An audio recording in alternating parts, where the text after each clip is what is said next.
The world is talking about Niger. These talks have put pressure on the economic community of West African states, ECOWAS, led by Nigeria's President Bola Ahmed Tinubu, to restore democratic rule in that country. The regional bloc sent another set of envoys who successfully dialogued with Niger's junta this week. They joined several others who have sought solutions to the crisis in the West African country. Though ECOWAS has activated its standby military force and placed several sanctions on Niger, the work of its envoys indicate preference for a non-kinetic solution to the crisis. This was a clear message at today's press briefing by ECOWAS. ECOWAS gives absolute priority to the welfare of all Nigerians. Niger's junta Abdurrahman Chiani, who is the president of the National Council for the Safeguard of the Homeland, CNSP, announced a 3-year transition plan in the midst of a nationwide closure of the country's airspace. Leaders across the country are worried about the state of Niger's democratically elected president, Mohamed Bazoum, and his family, who are still held captive by the junta. These issues inform our focus on latest developments in Niger. Welcome to Nigeria Today. I am your carrier, Clinton.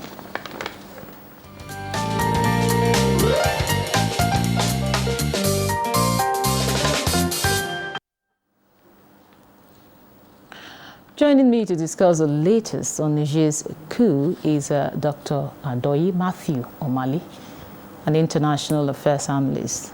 You're welcome to Nigeria Today. Good evening. Also joining us is Omang Dave. He's also an international affairs analyst and a member of the AUDA and NCPAD. You're welcome to Nigeria Today. Thank you for having me. Dave, you had the intro there, a press briefing. ECOWAS said they have not declared war on the people of Niger, nor is there any plan to invade the country. Now, walk us through the implication of this. Well, thank you very much. It's been interesting. Dialogue has been going on.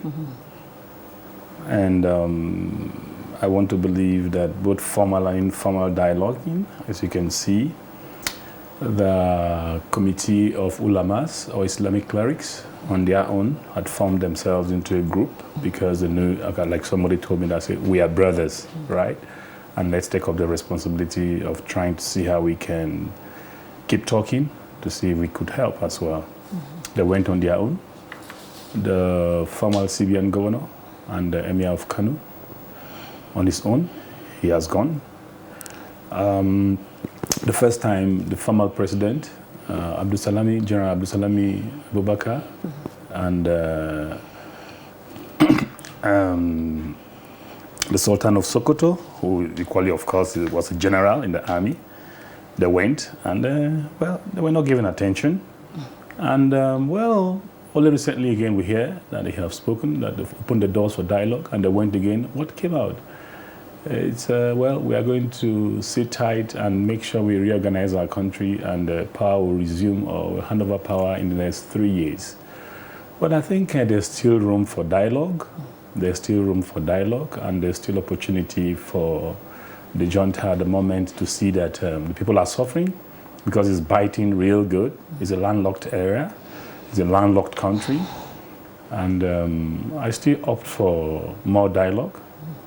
To see how they could open up opportunities for further discussions to enhance peace and unity of that country.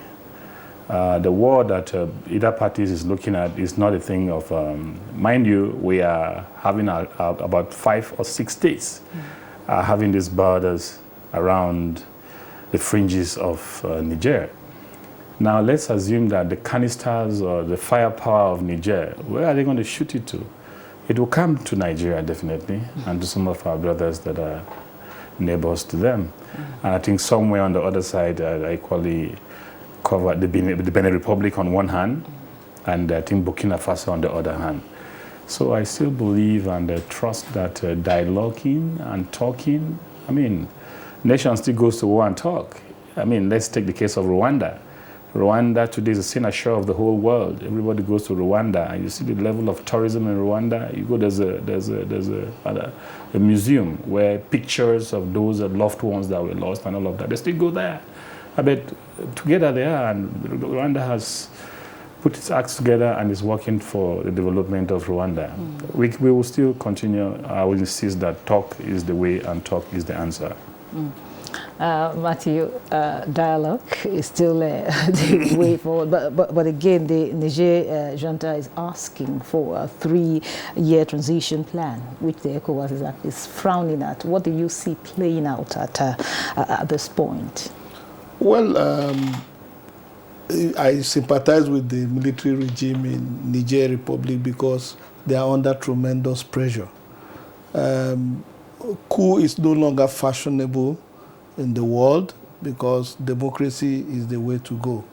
And knowing fully well that Mohamed Bazoum, who is the democratically elected president, has not run out his tenure. Therefore, the coupists are usurpers as far as the international community is concerned. There is really no justification for forceful takeover of power anywhere in the world, especially if the government is democratically elected. Now, having said that, the proposal by the Niger junta to embark on a 3-year transition program, I don't think should be accepted by ECOWAS because what goes round always comes around.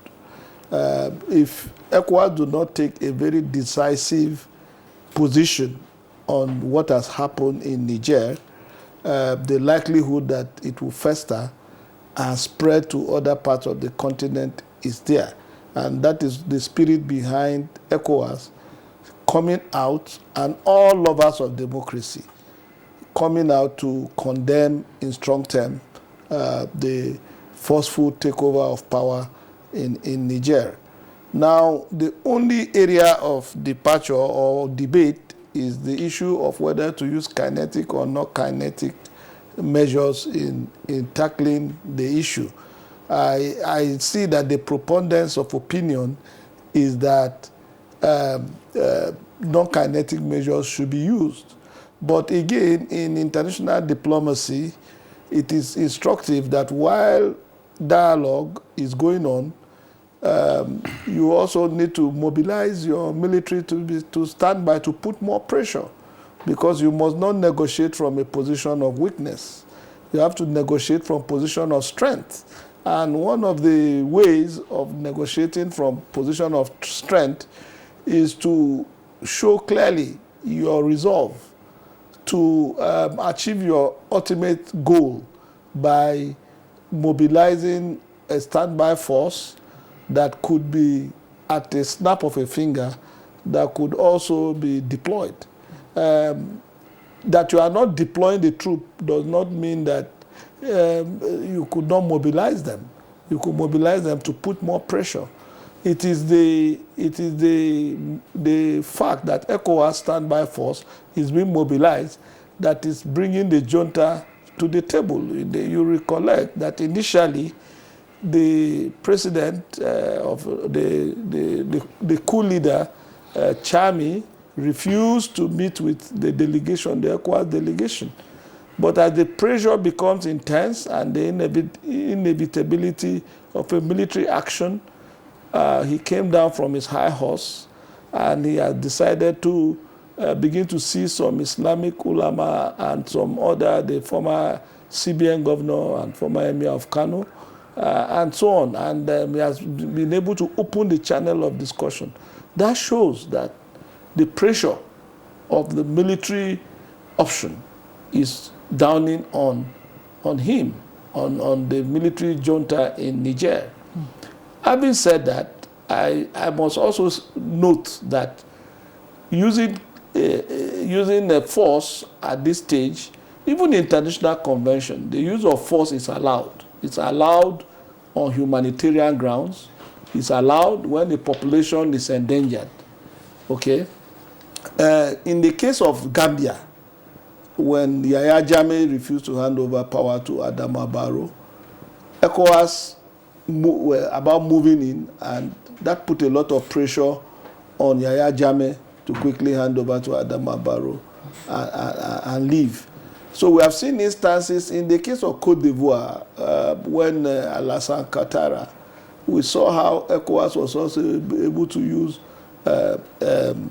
threat of force.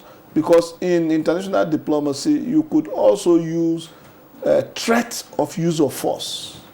The threat of use of force is that it doesn't mean that you are eventually going to use the force, but it's just like deterrence. You clearly show your opponent that you have the capacity to create damage. You have the equipment, you have the personnel, you have the military wherewithal. Is that one of the stages of conflict resolution? Well, in this case, there is really no conflict. The conflict have not really started. What happened was that some group of military took power and removed a democratically elected government. And in this case, it is the guards, the supposedly guards to the president that have taken over the power. So there's really what ECOWAS is demanding, and Nigeria is spearheading, is that the constitutionally elected president should be brought back to power, and so that Niger can run smoothly, so that the spate of military intervention in the continent will go down. I must also hail the African Union for joining ECOWAS and condemning what is happening in Niger. But the African Union should go beyond the condemnation. They should also try and put more pressure on the government in Niger. And with that, any group of military or group that wants to seize power through the back door will think twice before embarking on such a venture. Okay. All right. Before we talk about why we should trade with care in this case, we'll take a break now and hear some Nigerians on the issue of discourse as put together by correspondent Dennis Temple. Don't go away. There should be a peaceful resolution so that there will be peace. Because whenever there is a crisis like this, the less privileged ones are always the ones that are affected. Advising or making suggestions for the issues to be resolved peacefully, so that the current military junta can hand over to a civilian rule peacefully, and I don't think any one of us would want to go into war right now, because any war that happens in Niger is going to spill over to Nigeria. So my only solution is that please let Nigerian government use diplomacy and get easy result, an easy solution to it. Because if you look at Nigeria border with Niger, we're all brothers and sisters. You understand? And we don't have any difference of skin. Yes, ECOWAS to go into dialogue so that they can solve the problem.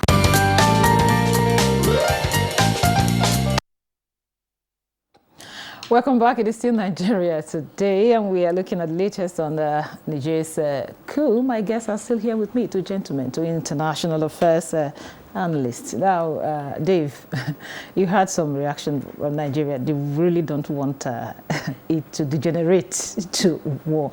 So at this point, I would ask, why should ECOWAS trade with care in this case of Niger? Okay, thank you very much. They should tread carefully because the political temperature or the political environment is not very certain or setting. In almost a good number of most of the ECOWAS countries, there is crisis or there's act of terrorism, in a good number of these countries surrounding us. Mm. And the political instability in most of the countries too. There's poverty and a lack of political will of the politicians to actually really moving in. But let me start first before I go into the reaction. The statement the head of the military junta said, he said, well, Neither does the junta doesn't want to go to war, and neither do the people as well. But the problem is, if there is problem, or there is the issue of war, that the country will respond. Respond to what? How? You have less than, as at 2022, their soldiers there were less than 32,000. I think they should be around 35,000 now. Burkina Faso has less than, everything put together, they have less than 20,000. Mali has less than 35,000. Nigeria alone has over 350,000 full-fledged military. Fourth in Africa, after Egypt, I think Algeria, South Africa, and Nigeria. You know, and come to think of it, who has been in the forefront of African Union, supporting African Union? Who has been in the forefront of supporting the ECOWAS, whatever, in most of the issues ranging from economic and peace and security and all of that? Nigeria has been the big brother in the country. So on the issue of using force, I don't subscribe to it, but then they shouldn't make it look as if, and I think one of the reasons why they're looking at it from that point of view is, again, maybe because Nigeria is just transiting from one government to the other. We have not stabilized yet, and a lot of things are happening, and they're taking us for granted. But be that as it may, there must be, you know, for a people too that are calling for all of this, the people to an extent must be politically stable in terms of their transition, the level of poverty too on the countries that are trying to put their militaries together, because the armament that we are looking at, the arms and ammunition that we are looking at, how sophisticated are they? You know, this is not a ragtag war, militia war. This is a high-tech war in the 21st century where we don't know too. You know, sometimes they say when the child begins to dance, you see a rat or something, somebody might be blowing the pipe or hitting the drum. So we don't know who is blowing, whether it's the Wagner group or otherwise. But I think ECOWAS too should not be deterred by what is happening, because it's becoming unbecoming. In Africa now we have well over 6 military juntas, Sudan, Chad, Niger, Mali, Guinea, and out of these 6, 4 are in West Africa. And out of these 4, they are French colonies. Let's take a look at it. Yeah, they may be having a reason why they are going into military, but that's not enough to go into military. You have a better way of doing that. You have your elections. Vote out, impeachment, go to the right source, go to the right way, rather than coming through some, and look at how the coup came. It was more like a palace coup. You just said, because you have been vested with the responsibility of looking over this man. He just came, maybe he wanted to have breakfast or something, and you just hold him by the jugular and brought out the pistol. What's that? So Nigerian, the chief of staff or whoever, or the guards in Nigeria, or the chief commanding officer in Nigeria will look at it and say, I think that's a cool one to do. And tomorrow he rises up and says, okay, let's get it on. The guy in Ghana too will look at it and say, okay, I think I'm having an upper hand. I'm in charge of the president with the pistol when he's there. No, it shouldn't be that. It shouldn't be that. They should rise. Dr. Adoyi, as much as he said that ECOWAS should tread with care, there's still pressure on ECOWAS to apply, force. Now, given the situation in Africa, like you rightly mentioned, the high level of poverty, insecurity, and all of that, what would you advise the regional bloc to do? Well, in the international relations, there's a popular saying that it is better to judge than to war. What dialogues can take or can do, even if you go to war, at the end of the day, it will still end up on the negotiation table. So, and that is why in international diplomacy, dialogue and negotiation still is the preferred option, because by the time you go into a full-blown warfare, full-blown war, at the end of the day, you have no option again to go back to the table to be able to stop that war. And by that time, there would have been a lot of, both sides will be counting a lot of losses. In this case, ECOWAS countries that are weak and struggling, virtually all the countries of ECOWAS, just like he has said, we are poor and developing. And if we are putting money that we should have used for development, we are channeling it towards funding military operations, towards funding a war, it will have a toll on the entire countries of ECOWAS. Not only Niger, even the allies of Niger like Mali and Guinea and Burkina Faso, if they are deploying their military, it takes a lot of resources to do that. One thing that is clear is that even Niger themselves, if you look at one time I went to Ilela to do some things, and I crossed the border to do ATM in Niger Republic seamlessly. I was in the night when I was looking for accommodation. I told an Okada to take me to a hotel, and only for me to discover that the hotel was in Niger Republic. That I slept that night, and I was wondering. I said, "Whoa!" So this is how seamless the relationship between the two countries are. So it will be a very catastrophic exercise if the military option is taken. And I like what President Bola Tinubu, our president, said, that it is the last option unless ECOWAS is pushed to the wall before they will take the military option. And I don't think this crisis should go to that level. Everything should be done to explore all available diplomatic options, and a lot are available as it is. One of the key things that diplomacy should do now, if you restore Bazoum, what is the guarantee that he's not going to go after the junta? So that has to be tidied up. What are the other issues that are going to happen? Okay, if Bazoum is not coming and the junta is going to do a transition, who is going to emerge? How is the process going to be monitored? So those are the issues that this dialogue and these discussions are going to try to iron out. In the case of Liberia, Nigeria has to grant asylum to Charles Taylor for peace to reign in Liberia, and he was staying in Calabar. Can that kind of option be thrown at the military junta, and will they accept such option in the event of dialogue? So there are a lot of issues that are on the ground, but I think for the junta now, what is paramount is either they remain in power, or if they are attacked, they are flushed out and killed, or they are given a soft landing. So those are the options that are available to them. And that it makes the issue a bit more complex.